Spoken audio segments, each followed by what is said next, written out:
plus Jansen. I just find this kind of talk real interesting. And the amount of research that he pours into what he talks about is just unparalleled with most research. And I find it really rather refreshing from what you normally see on YouTube. So I wanted to talk to him, and he's been here talking with us. Is there any particular direction you want to go with this now? Well, we talked about Mount Shasta, and I want to just... Yeah, a little bit. We didn't talk a whole bunch about it. We'll go back to it. One of my favorite places, as I said, I've been returning there this lifetime and the last, and stories about Mount Shasta I've done on YouTube. I've got Legends of Mount Shasta, where I do a compilation of stories about it. I did a TV show there at the College of the Siskiyous for a season because I wanted to pay tribute to a lot of the things about the area of Mount Shasta that I was either aware of from my own experiences or through my research. But one of the stories was about a man by the name of Abraham Mansfield that in 1934 claimed that he found a tunnel underneath Mount Shasta that led to the Bluff Creek area, which is probably about 75 miles, this tunnel. So there are tunnels that lead to and from the mountain and probably go much further than that I'm even aware of, but there is an underground railway system, and there are even people who claim that there under Mount Shasta is a group of people called the Telosians, and there's a city underneath Mount Shasta where they reside. So depending on who you ask, you'll find out an amazing amount of information regarding the Telosians, Mount Shasta, and Bigfoot, and UFOs and things of that nature that near that mountain. Before you get involved into a big story, can you tell our listeners about where Mount Shasta is? Okay, Mount Shasta. I'm sure there's some out there that have no clue where it is. Okay, it's probably 50 miles north of Redding, California. It's probably about 50 miles south of the Oregon border. It's at the upper north end of California, just before you're leaving the state of California. It's probably about 60 miles from the coast, the Pacific coast, so it's inland, and Mount Shasta is over 14,000 feet high in elevation, so it's one of the largest mountains in North America.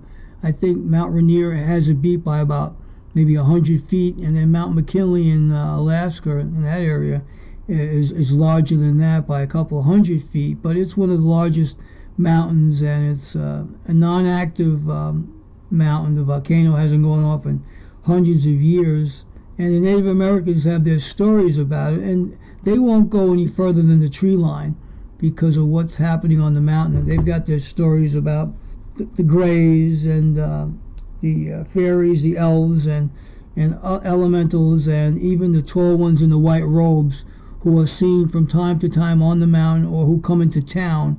And I've even... Do they regard this as a holy place or an evil? Well, it depends on who you talk to. It could be either or. The Lemurians are the ones that come out. There is some, there's a fellow who I met, name was Brad, that he went from San Francisco to meet me up in Dunsmuir to talk about his experience with someone coming out of that basalt rock formation that I mentioned of. It looked like a foundation in the book of, or the movie Indiana Jones, and a guy with a white flowing robe about 7 feet tall that he and his daughter encounter and said to them, "You have just found the back door to Telos. Would you like to come in?" So this guy scared the bejesus out of Brad and his daughter, and they said, "No, thank you very much," and they turned around. He mysteriously was gone. So this changed his life. He put it up on the Weather Underground on a web page that he had, and he did a little annotation about it. So I contacted him when I was in Dunsmuir, and he came up, drove 300 miles to meet me, and we hung out and talked about it, and we even filmed it. I've got a clip on it, but I haven't put it out because I was having a difference with someone who I was producing this movie with, who turned out to be someone who saw creative differences in my view of our footage, and so the movie hasn't been released yet, but I've got it, but I'll still tell the story. So there are things that are happening, and there are people who, now Brad's about 75 years old, so I don't think he wanted to go to meet the maker without telling somebody his story, and that's kind of why he sought me out. and drove 300 miles. So when somebody does that, you have to take them seriously. And he said the man spoke with a slight British accent. So these rope figures have been seen throughout Mount Shasta area, and there are many stories about that. And there are even rumors that President Grover Cleveland signed a treaty with the Telosian people of that mountain. Now, I'm sure if I was able to get into the archives of Washington, I might be able to find that treaty. But I'm sure they've got that treaty buried somewhere deep in the Smithsonian, so I'd never find it. Well, yeah, the Smithsonian is noted for hiding historical facts, but I don't, to me, 7 foot's not a giant. My great-grandfather was 7'3". Well, I agree with you. That's not a giant to me. Well, a giant to me is the artifacts that J.C. Brown. That's pretty tall now. Yeah. Well, especially for an Indian. Well, the artifacts that J.C. Brown found, they were 6.5 to 10 feet tall. All these skeletons. So here, that's a tall tale there. So that cannot be disputed to have 10 feet tall individuals, because no one today is of that height. So you have to say to yourself, there's something to this. 7 foot. 10 foot's pretty tall now. Yeah, 7 foot. We can watch a basketball game and find half a dozen guys who meet that height requirement. So that's not a stretch of the imagination. But 10 feet tall, like you say, is a tall tale. But the Native Americans claim that their people, the tall ones, were 8.5 feet or larger. And now, when you take into consideration the time period, people back in the 18th and 17th centuries, the average person was no bigger than 5'5". So 7 foot would seem to be a giant. Oh, I agree with you. You're preaching to the choir here. So you look at this, and when you hear stories like this, or you hear accounts like this, it does make you wonder, well, if this is true, then why don't we know more of it, or why is this information not readily available? Because this should be in Ripley's Believe It or Not. Smithsonian Men in Black. Well, that's exactly right. I'm in California looking around, and I had men come up to me and tell me that they got a bullet with my name on it, and that if I keep talking about this stuff, I'm going to meet the maker. So I take this seriously. No, I would if I were you. Do you have any plans on going back to Mount Shasta? Oh, absolutely. Absolutely. I plan to go up this summer. And for anybody listening, I'm bringing my taser with me. So I think I'd bring more than a taser. I give him a little tease of it. Pretty big mountain. I'm kidding. No, actually, I'll have about. There's even legends about the bears. Oh, absolutely. Yeah. That I found awful interesting. The bears there were actually more human-like to begin with. Well, you're exactly right. Cursed hand as feet. I just finished a 14-week shaman course with a Native American elder out of Colorado who's out of Shasta. He's got a sweat lodge there right by the college, and we became friends. And I just went through my shaman training, so now I'm officially able to do some of this shamanistic work that I might have probably done in Lemuria and other lifetimes when I was previously here. But now I do have more spiritualism under my belt. And I realize I have more things to share with people in a spiritualistic way. And so I do know that I'm now tied more connectedly to my spiritual side. But yeah, I'm going back to Shasta, and I'll have my entourage with me. And I'm going to bring my love and light with me, and share it with others, and share my experiences, and touch people, their minds, their hearts, and their souls, and let them realize that if you've had experiences and you don't understand them, and share them with me, because I'm no different than you. There's things that we're all, waking up to, and realizing that it's not a hallucination, it's not a dream, it's not far-fetched. It's your inner self bringing things to the surface and letting you know that this is just some of your evolution that's being brought out, to you. Well, I tell you what, they went through back years ago, and they killed quite a few of the Sharman, however you pronounce. My old southern lips mess it up all the time. But you don't think that this might happen again? I mean, it was like in the 70s and the 80s. They killed quite a few of them here in North America and in South America. Well, the way I look at it, if we're on prison planet, we're on an evolutionary planet, then you'll be coming back again to finish your work. Even Jesus, when he talked about that he was born again, he was Elijah before him, other prophets before that. You know, God uses certain people and chooses them to come back again to finish undone work. So if that be the case, it'd be coming back to just continue your reincarnative process. And for those of us who evolved, we get a passing grade and we move on to higher education or higher ground in that particular case. So whatever happens, and we're just part of the plan, and I just listen to what Spirit tells me, as one friend who I mentioned earlier in this interview told me, and I just listen to the guidance, and I will know what to do next. The difference, Mad, between knowledge and wisdom is only knowing what to do next. So I just listen to the guidance, and I'll know if there's another story coming out of me, if there's another interview, if there's something I need to share, and at that point I will. Since you met your brother from past life, has your frequency increased? Do you see these beings now, or? Well, what I get, I'm auditory. What I get is I get to hear things, and I get to hear some people come in certain situations, and then they'll show me something, and I'll get a visual of what I'm supposed to do. So I'm more auditory. Do they show up in front of me as an image? No, I don't get it that way. I get it auditory, and then they'll show me a picture, like it's like a movie projector of what I'm supposed to see, or they'll give it to me in my dream state, and I'll wake up and I'll start writing down what I get. A lot of the times I might be in my dream state when I get it, because I asked to receive it that way. Or the first hour when I wake up, man, is when I get it. I have a pencil and paper with me, and I'll just write down. I quickly start writing, automatic writing what I'm getting. And then I ask, who's giving it to me? And they'll tell me who it's given to me. And sometimes it's my spiritual guides, and sometimes it's people who have crossed over, who are not here, who want to tell their tale. Sometimes it's people who were killed, who were strangled, who were murdered, and I guess they're in limbo. They haven't crossed over. They probably stayed in the bardo too long, and now they want to get out. And sometimes people don't realize that they're dead. Or like that movie in Ghost, like, I'm not supposed to be here, whatever. So you get to realize sometimes people caught in transition, or limbo as I'll call it, and they want to get to somebody who is a psychic intuitive and give it to them and say, do me a favor, help me out.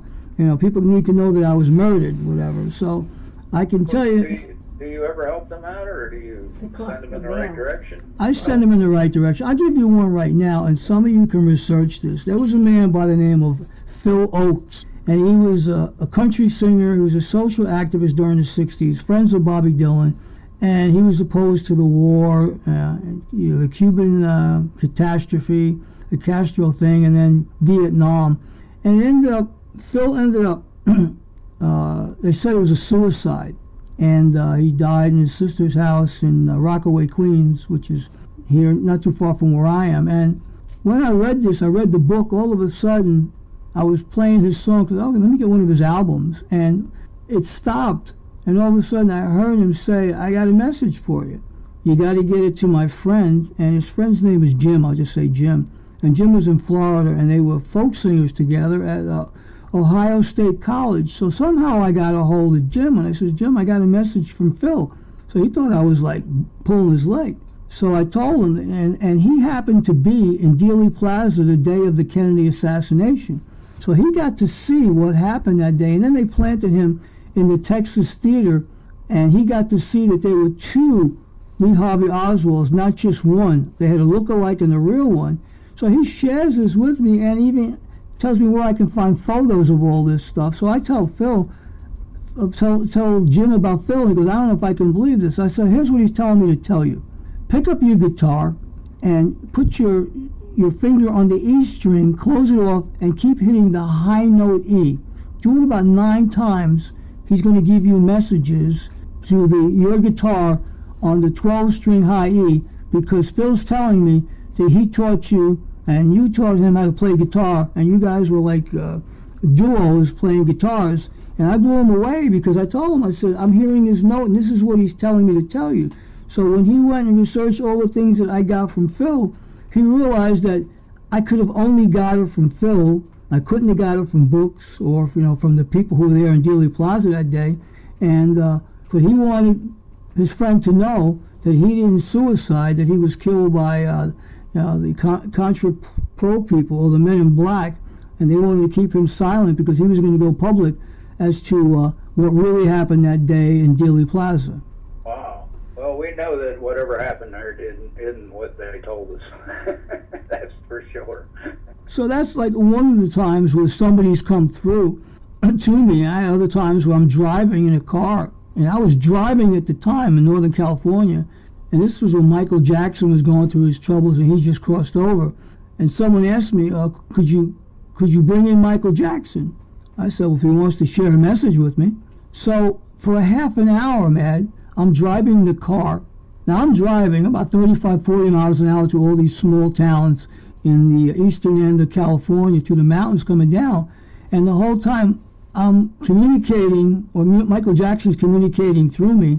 And every time a light would change, the light would keep changing. I didn't stop for one traffic light in 40 minutes. And I got the whole Michael Jackson transmission to a friend of mine who was taping the whole thing. So yeah, people can come into me at times and I'll share it, but I don't volunteer to people, oh, I can do this. And I'll just say, like my Native American friend says, well, they say that I can, and I'll just leave it at that. And Joan Rivers. And even Joan Rivers came to me most recently. My friend just brought to my attention when she crossed over, and she told me to look into her story and why they killed her or whatever, and come to find out, she was silenced because she made the reference about Barack Obama being gay and Michelle Obama being a transgender. And next thing you know, she's not with us on the planet. So, and Ted Kennedy. And even Ted Kennedy came to me and told me about why he was silenced at Barack Obama's inauguration. He didn't die until about 8 months later, but he made the mistake when they asked him, well, how did Barack Obama win by so many votes? And he says, I don't know, you're going to have to ask Osama Obama about that one. So he put it out there that Barack posed as Osama bin Laden. I even have a video up showing the palm prints of Barack Obama and Osama bin Laden, and the palm prints match. So the odds on somebody having the same palm print, Matt, is 64 billion to 1. So you got a president nicknamed Renegade who's posed as Osama, and to make it even funnier, I make a joke of this one. I even sang a karaoke song about it, and there's a song called Rumors, and for 8 years the public was fooled that Michelle Obama was the first lady in the White House. Well, she's actually the first hombre who still hasn't got her sex change, and will probably have to do it if she runs in 2020. So these are the kind of things that I get, and then I get Barack Obama writing me a letter, when I go in public with this, because I said, gee, I got grandkids. Do I want my grandkids voting for a transgender? I don't think so. And Abraham Lincoln. Yeah, well, I personally, I believe it is what you say, that she was or is a he. Oh, she's still a he. Well, here's the thing. They got this gender stuff down pat, especially with a lot of the movie stars. Oh, definitely. Right now, Alex Jones talks about how they're having these parties all over the United States with these transgender men, at these little kids' functions, events, having little kids touch them and everything. So this is all set up to go this route. And the reason I'm bringing this up, like I said, because it's wrong. In the Bible, all the Bible is talked about, it's an abomination. All of a sudden, to get voters, it's okay. Well, no, it's not okay to dress that way, to act that way, to behave that way. It's just wrong. And I'm here to tell you, I'm old school, and I believe that when God created Adam, created Eve, he didn't create Adam and Steve, he created Adam and Eve, and before there could be a homosexual group, there had to be a couple that was a regular couple to create and procreate, to allow them to have this crazy damn behavior. So right now, Michelle Obama has a book out called Becoming. Now, that would be a proper title if Bruce Jenner had that as his book, because we know what he's becoming.